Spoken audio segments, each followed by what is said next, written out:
Grande Nicolas Ferreira. Fala, garoto, tudo bem, Nicolas? Seja bem-vindo, primeiramente, ao programa Pânico. Obrigado aí, pessoal. Boa tarde a todo mundo aí. Cara, é o seguinte, a gente tem uma lista de tretas que estão acontecendo nesse momento. Tédio brasileiro não morre. Exatamente. Não seria um momento mais propício para a sua presença nesse programa aqui. Eu quero começar, como o Alba trouxe a pauta aqui, sobre a regulamentação da nossa mídia brasileira. E eu sei que você tem uma iniciativa, só para você dar uma contextualizada, o que está acontecendo, Nicolas? Vamos lá. Tinha um projeto que veio do Senado, que é o 2628, que de fato não atacava o problema sobre combate à adultização, erotização infantil dentro das plataformas online. Eles, de fato, estavam usando esse projeto para poder emplacar ali alguns artigos que suprimiam liberdade de expressão na internet. Basicamente, um avião cai, eles querem fechar o aeroporto. Então, nós acendemos um alerta quanto a isso. Obviamente, fizemos uma campanha de disseminar o que de fato era o projeto e disse, olha, do jeito que o projeto está, não dá para poder votar, tá certo? E desde terça-feira, fiquei em negociação com o relator Jadiel, que inclusive deixo registrado aqui que foi super ameno, aberto às negociações. E na terça-feira, infelizmente, o presidente Hugo Mota colocou, digamos assim, numa tratorada o projeto, a urgência dele. Opa, um forte abraço aí. Ele sempre aparece. Você gosta, né? Um abraço aí. E acaba... Pô, eu perco a linha de raciocínio, aqui. Mas vamos lá, vamos enfim, seguir. Lembrei. E daí o que aconteceu? A gente, na terça-feira, teve essa votação da urgência desse projeto de uma forma bastante, enfim, deselegante, porque, para mim, se o projeto é bom, não precisa atropelar, tinha que ter a discussão. Mas, enfim, isso aconteceu. Na quarta-feira, continuei as negociações, juntamente também com a Bia Kicis, próprio Domingos Sávio, outros deputados também fizeram parte, a bancada evangélica e católica, e fiquei literalmente o dia inteiro conversando tanto com o relator, quanto também com representantes das Big Techs, para poder encaixar o texto. Então, quero deixar aqui alguns pontos que são fatos, ok? Para não sair aí qualquer tipo de narrativa, tanto da direita quanto da esquerda. Porque a gente sabe que ainda assim tem uma parcelinha que fica falando, o projeto é censura. E outra fala, a esquerda fala, a direita não está preocupada com crianças. Isso é mentira, obviamente isso é balela. E o que eu vou falar aqui é a verdade. O que acontece? Anteriormente no projeto, qualquer pessoa poderia denunciar e notificar de algum conteúdo, por exemplo, ofensivo. Então ia virar o quê? Ia virar um bang-bang de denúncia. Eu ia montar um grupo para poder derrubar uma postagem, a esquerda ia montar um grupo para poder derrubar uma postagem, ia virar realmente uma guerra de denúncias. O que nós fizemos? A gente colocou legitimados para poder fazer essa notificação à plataforma, ou seja, a própria vítima, ou os pais, ou entidades de proteção de crianças e adolescentes, ou o Ministério Público. Então, a plataforma vai receber as notificações dessas legitimados e não de todo mundo. Como, por exemplo, um fake ou alguma outra pessoa que não, enfim, está denunciando por uma causa legítima, que é combate à erotização, mas está usando isso para poder derrubar a rede de alguém. Isso é o primeiro ponto que está no artigo 29. Certo. Segundo ponto, a gente tinha uma autoridade nacional, que ficava muito vago, subjetivo, e assim, quem que vai ser essa autoridade nacional? Então a gente tira essa autoridade nacional no âmbito de derrubadas da conta, da plataforma, de suspensão das atividades dela aqui. E joga isso para decisão judicial, como já tá certo? E no fim aqui eu só vou falar qual que é um problema que a gente tem, que Pode ir, manda bala. É complicado, mas é um sintoma de uma doença que o Brasil tem. E o terceiro ponto, que está lá, deixa eu ver aqui, enfim, perdi aqui qual que é o artigo, mas a gente redefine o conceito de autoridade nacional e coloca que, na verdade, agora precisa ser uma autoridade autônoma sob a lei de agências, ou seja, o governo vai precisar de lei ou de uma MP para poder mudar as competências da agência, entendeu? Então a gente, assim, conseguiu fazer uma negociação, praticamente um milagre, o ambiente que nós temos ali na Câmara, e deixou de ser um problema de liberdade de expressão e, de fato, virou, digamos, uma intervenção econômica, mas entre liberdade de expressão e uma intervenção econômica que o Estado está cansado de fazer, a gente conseguiu fazer todas essas modificações com muito trabalho, com muito diálogo. Então, essa é a realidade. O projeto está ideal? Não, não está ideal. Mas a gente sabe que ali é a casa das possibilidades, né, da construção do possível.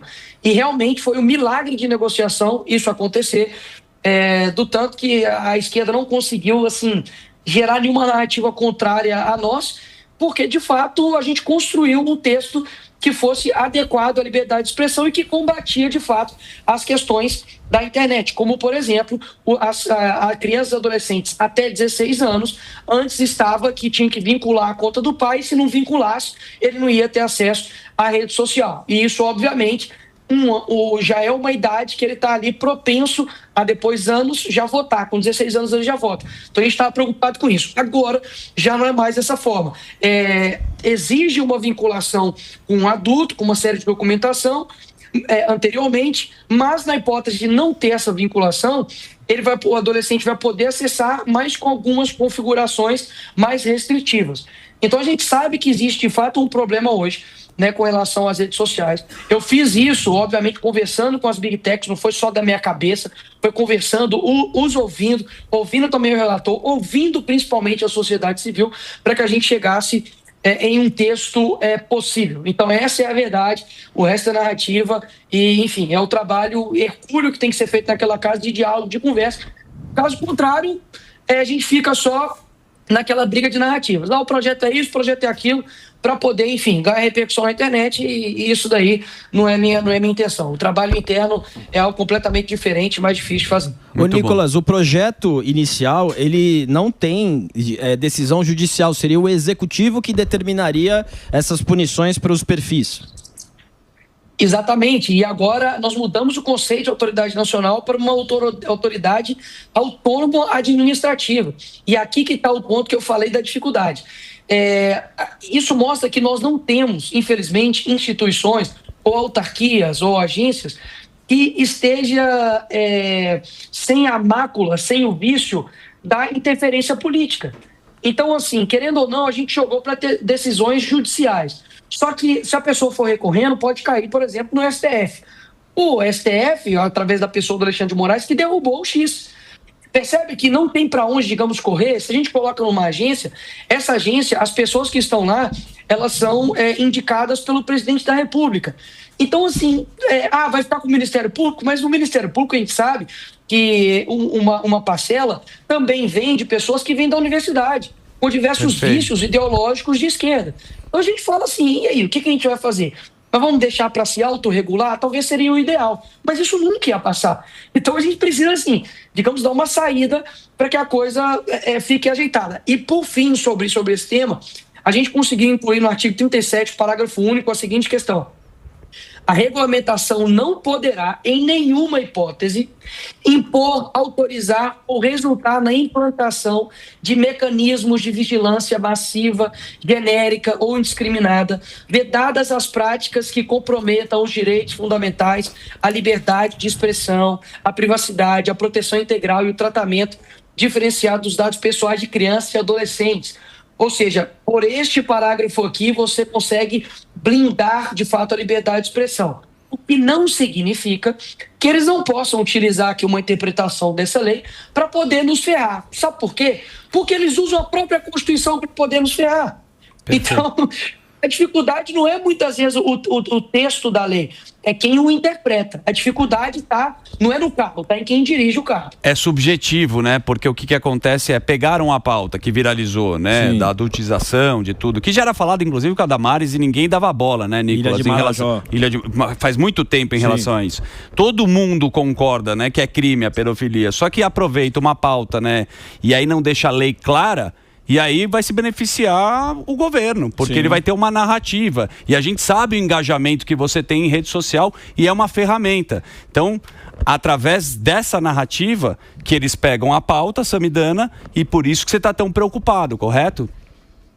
Daniel, a realidade é essa, é de que eles queriam pegar uma pauta genuína, justa, e que há muito tempo é falado por diversas pessoas, como, por exemplo, o Magno Malta, que presidiu a CPI da pedofilia no Senado, a própria Damares. E eu quero lembrar só de algumas coisas aqui.